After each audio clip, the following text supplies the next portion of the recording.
The Korean government is moving forward with plans to insulate the Korean economy from the U.S. Fed's, quote, shocking announcement that it would likely begin to taper off its quantitative easing program.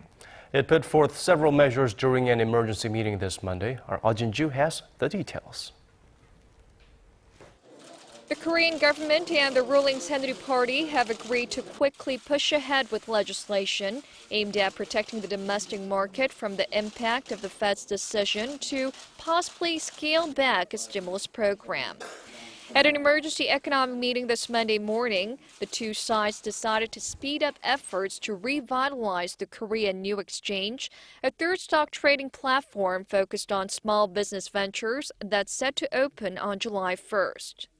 They also saw eye to eye on the need to pass as soon as possible a bill at the National Assembly that provides tax reductions for long-term funds and create an environment to attract more foreign investment.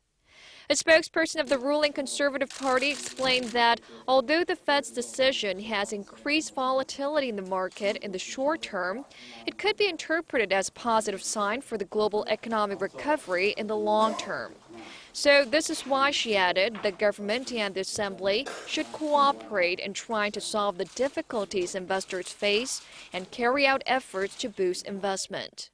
Finance Minister Eoh Jin-joo, who attended the meeting, forecast that the Korean economy would be able to handle the effects of the Fed's recent move better than other emerging economies, as it's doing relatively well in terms of fiscal soundness thanks to trade surpluses and low levels of short-term foreign debt.